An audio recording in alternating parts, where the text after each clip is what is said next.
Hey guys, what's up? Welcome to the channel, and today we are talking about the best 3D printers of 2023. I've been fortunate enough to test a lot of printers this year, whether you're looking for your first budget entry-level printer, you're looking to go big, you're looking to go fast, or you're just looking for a new Prusa. Hopefully by the end of the video, I'll have given you more information to make a good informed decision for Black Friday or the holidays or whatever reason you want to just buy a new 3D printer. Let's get started.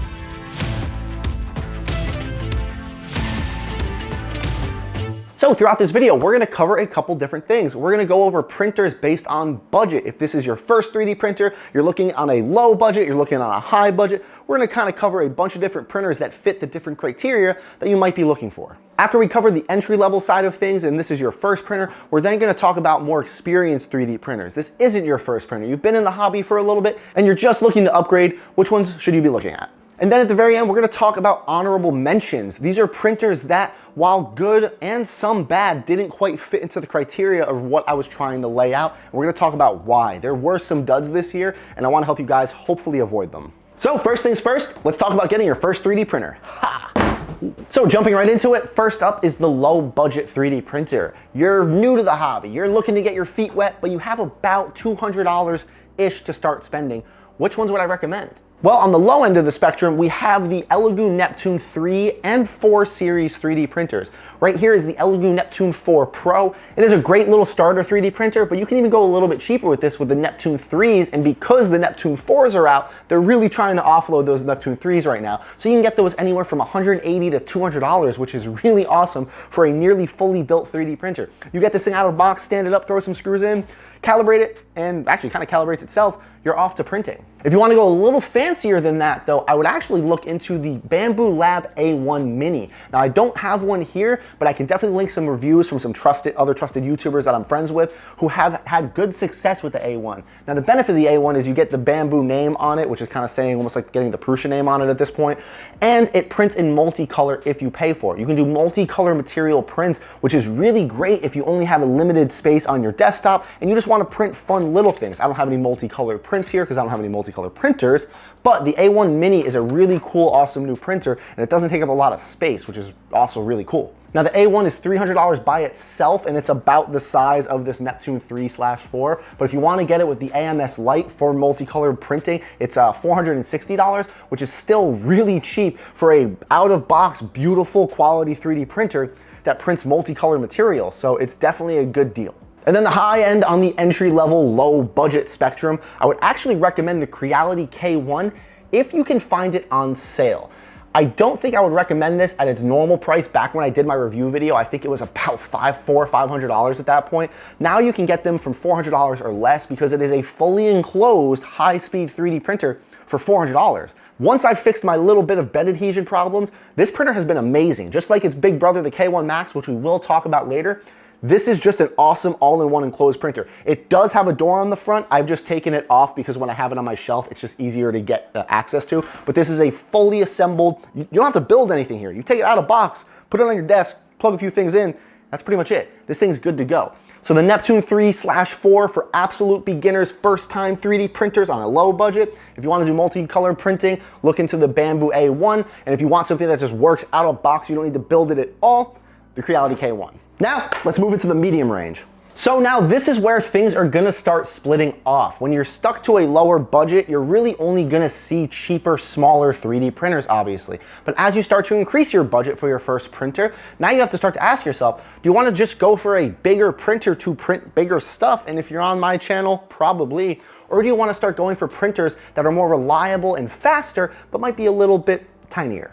Well, let's talk about the big one first. This is the Elegoo Neptune 3, and there is now the Elegoo Neptune 4 Plus. It is the bigger version of the Neptune 3 and 4 that I had sitting over here earlier. It is just a bigger printer. I believe it's 310 by 310 by 350 millimeters. I'll put it on the screen there. It's a big printer. This is if you're gonna wanna start getting into cosplay and props. This is a great out-of-box, first-time 3D printer. It is literally just the smaller 3 and 4, just bigger. And it can do things like full-size helmets, armor parts. No, it can't do this giant flexi-rexy in one shot, but you can see how much taller it is than the other little printer that I had sitting next to it. I absolutely love this printer. You can get the Neptune 3 Plus for $279 right now, $280 for this printer. Or if you wanted to print just a little bit faster with the improved cooling on the Neptune 4 Plus, you're looking at about $350. They both work great, they're both easy to set up, and they're both reliable, and you're gonna be happy printing big stuff on a printer that doesn't take up too much space. But now the opposite side of that coin, for about the $500-ish price range, is gonna be your faster entry-level high-speed 3D printers.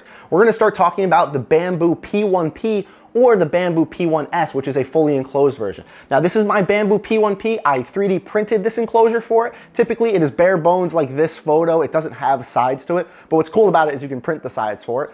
Or if you just want to get a printer that's fully enclosed right out of the box, the Bamboo P1S already comes fully enclosed. And it's like a $50 price difference, so to each his own. I've talked about the Bamboo P1P in multiple review videos, and the thing is absolutely beautiful and reliable, and it is actually a little bit bigger than your standard smaller entry-level 3D printers, where you have a standard Ender 3 or Neptune 3, then you go up one size. That's actually the P1P, P1S, and X1. They can fit some full-size helmets on them, and I've talked about that in other videos, but then if you want to get even bigger, then you go to the larger build plates like the 3 and 4 Pluses. But in terms of setup, reliability, and quality, the Bamboo series, this P1P has been the best 3D printer I've probably ever used. However, I just wish it was a little bit bigger, and that's where things like the K1 Max come in, but we're gonna talk about that later. And this is a printer I'm currently in the process of testing, but I feel like I had to mention it. This is the new FlashForge M5 5M Pro, and it's been just as good. This is FlashForge's little stab at the high-speed printers, the K1, the P1P, and they delivered. If you guys have ever used a FlashForge printer, they just come out of box like this, the same way I was talking about the K1, except this costs $600 as opposed to the $400 K1, but you're paying for that FlashForge name, which I think has a little bit of better standing than the Creality name, and this thing's been great out of box. The quality of it has been beautiful. I haven't had as much time to test it, but I have had almost no failures on it.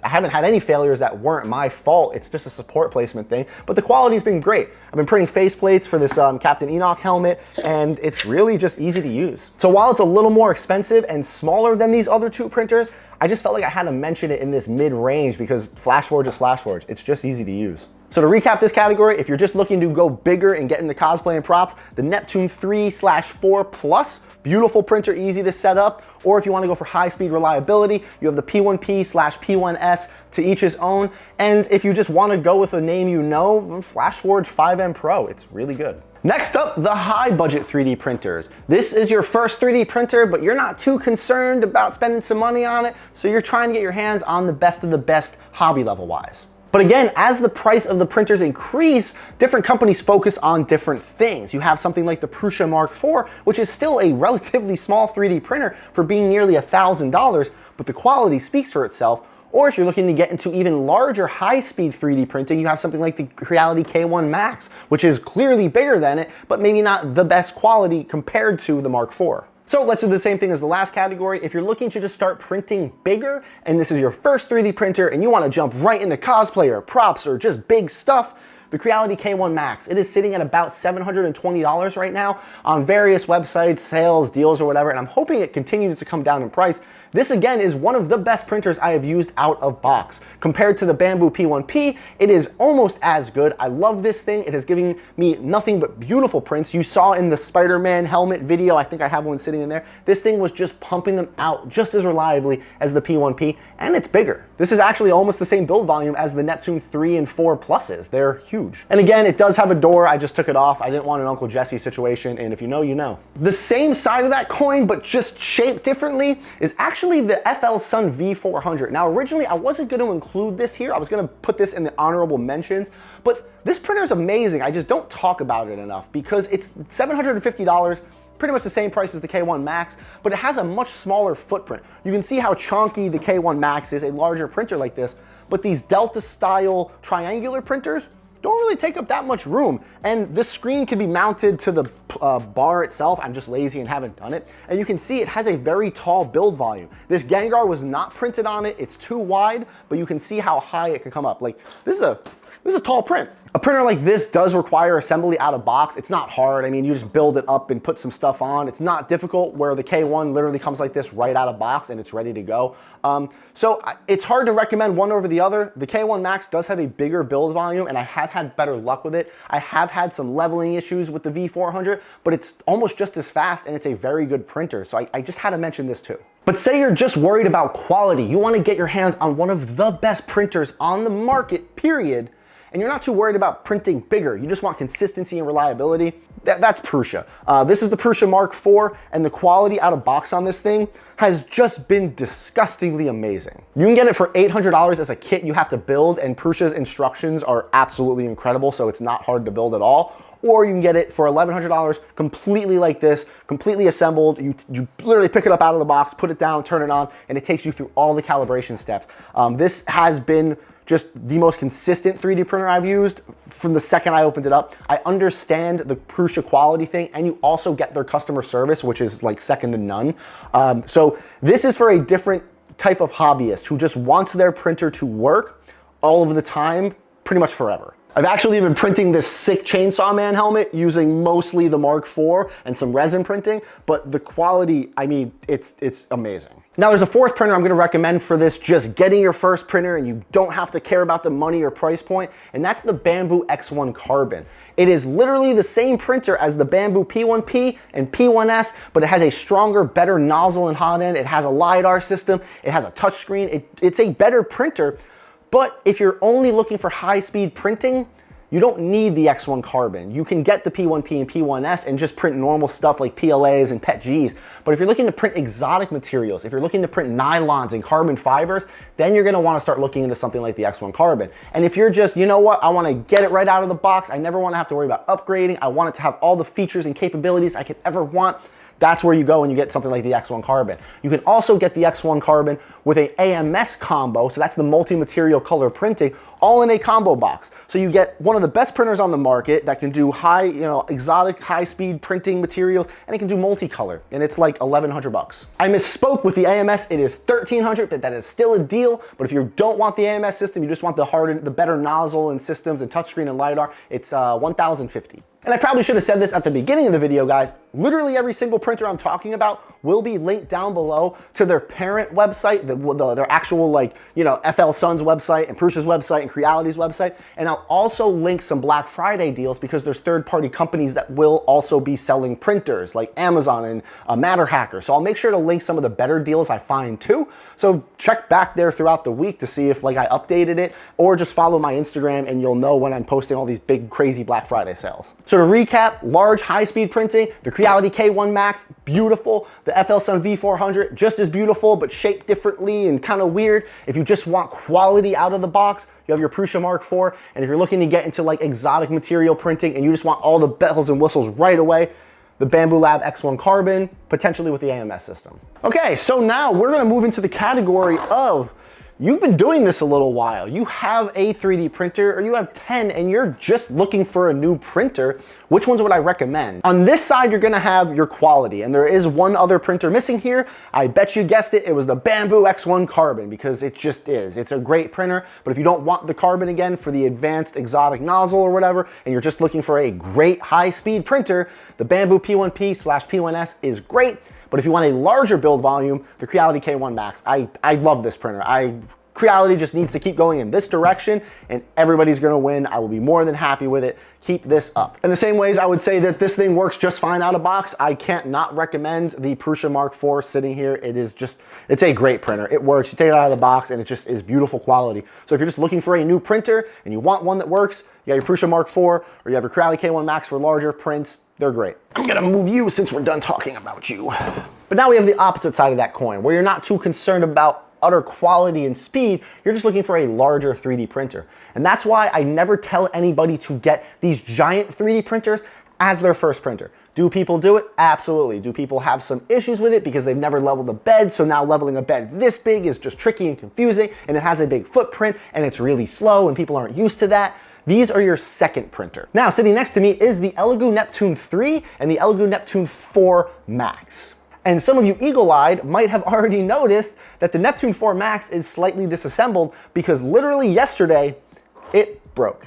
Now, I've been testing these printers against each other, trying to get them ready for their own dedicated review video. Is the Neptune 4 Max worth it? And is it that much better than the Neptune 3 Max? And survey says, no. You can't have a high-speed bed slinger. I'm sorry. And what I mean by bed slinger is this bed moves back and forth. It is slinging the bed forward and back. where a printer like the X1 Carbon or the K1 Max, the bed doesn't move, it just moves down, the print head moves.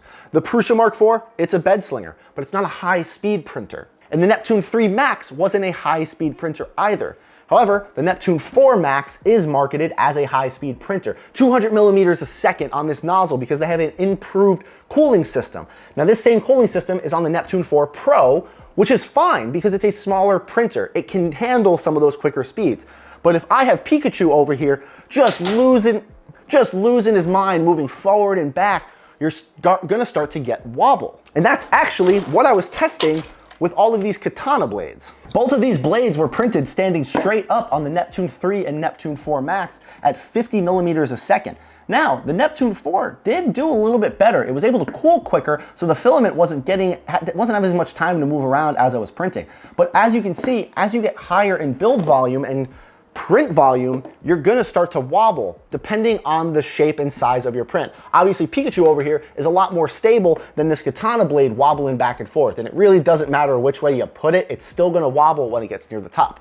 Now again, this was at 50 millimeters a second, and the Neptune 4, maybe walk all the way around, it's not assisted, God, taking in turns. The Neptune 4 at 50 millimeters a second, which is criminally slow for a lot of printers nowadays, still looks awful. Now as we speed it up to 100 millimeters a second, the Neptune 4 actually survived. The Neptune 3 didn't. It can't really do 100 millimeters a second. It fell over and never even finished printing. And that's the problem with high-speed bed slingers, where I was really hoping for the Neptune 4 Max to just actually be what it said it could be. There is no benefit for this thing over the Neptune 3 Max. Save yourself the headache because the Neptune 3 Max right now is $380. That's incredible. You could get a Neptune 4 Plus, the medium-sized one, for $350, or you can go and get the Neptune 3 Max for $370. Now, if they have a ridiculous sale on the Neptune 4 Max and you want to go and grab it, just make sure your firmware is up to date and keep an eye on it. But right now, I'm just going to tell you guys, get the Neptune 3 Max. They're cheap, it's huge, the quality is as good as you could expect from a giant bed slinger like this,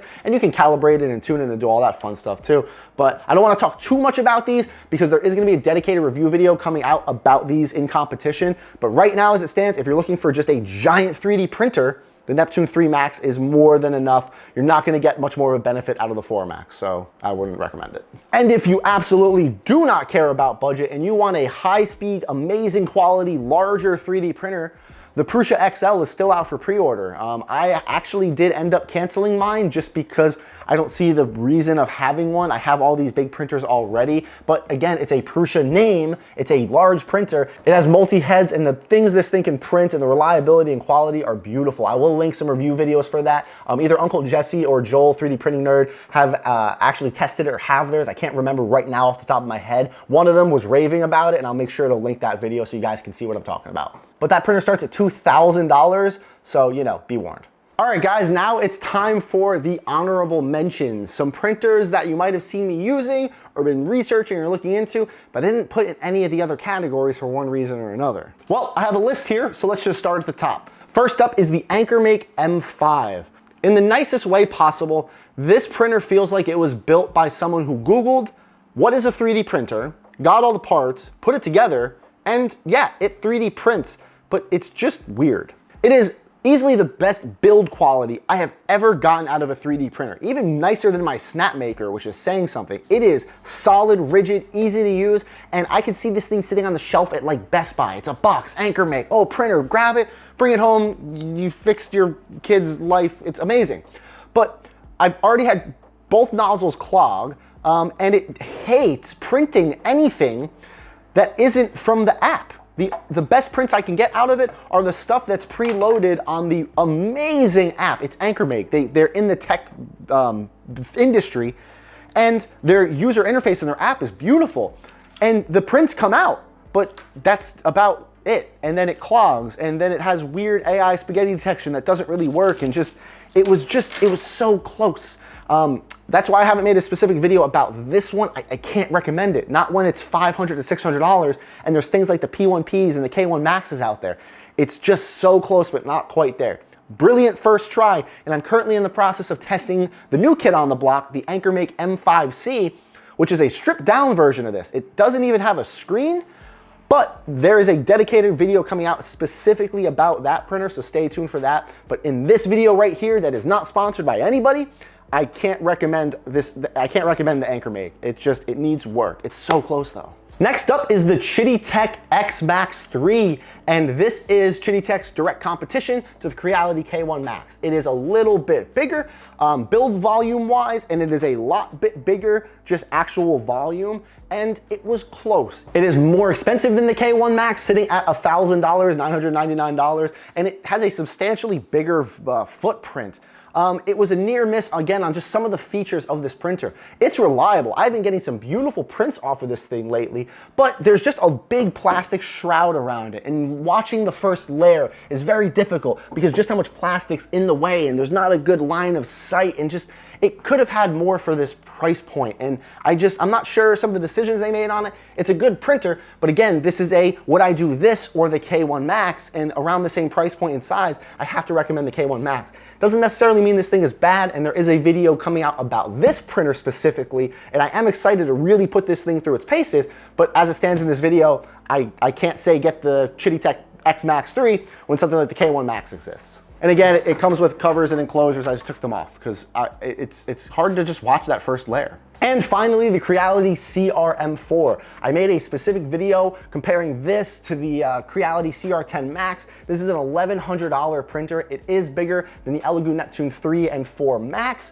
and it is $1,100. It is triple the price of those other two printers. It does have a little bit of a better build quality. The nozzle and hot end is a little bit of a higher quality. It has some nice cable management. I really like the user interface on it. It is a very good Creality printer, but I just don't, if you're here on my channel looking for just a larger printer to print larger stuff for this video, I just can't recommend this one. And I'll link the video down below for this as well on why I wouldn't necessarily pick this printer when other printers out there exist. Again, just like the Chitty-Tech, it prints great. It's a good printer, but I just can't say, hey, get this when the Neptunes exist, you know? Okay, before we wrap up, guys, I do want to mention why I didn't cover any resin printers. In my honest opinion, most resin printers on the market nowadays do all of the exact same thing. They resin print, and they're all really good at it. It's just you're going to be paying for build volume. It literally correlates how much money you put into a resin printer. It's how big the resin printer is going to be. But then you need to look at the wash and cure stations, all that fun stuff. If you're looking for a resin printer, go check out this video. I will link it down below on the comparison between FDM and resin, and I cover the stuff that you need to know to get into resin printing. It's not scary. It's very easy to do, but it's just hard to kind of talk about the pros and cons when they all literally do the same thing. And I know that sounds silly because obviously these FDM printers all do the same thing, but resin printing is just a different beast, and I just didn't feel like covering it because there's not much to cover. However much money you can put into the printer, you'll get an even bigger printer and you can just kind of start printing immediately. But with all of that, I do hope you found this video helpful from looking for your first budget 3D printer, $200-ish, or you're looking to get into high-speed 3D printing and all the great options on the market now, or you just want a really big new printer that just prints big stuff.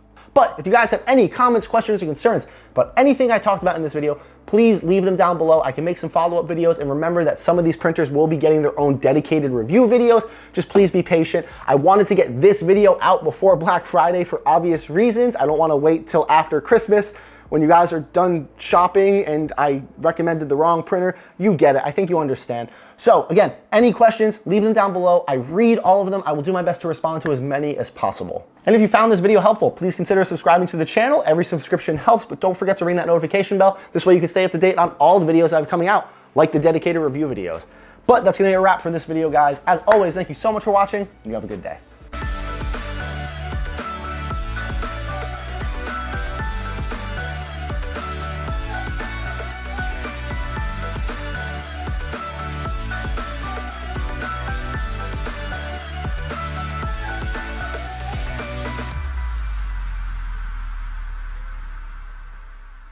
If you're still here, make sure you keep an eye out for the giant Flexi Rexy I'm currently printing. This is going to be a really fun video. I can't wait.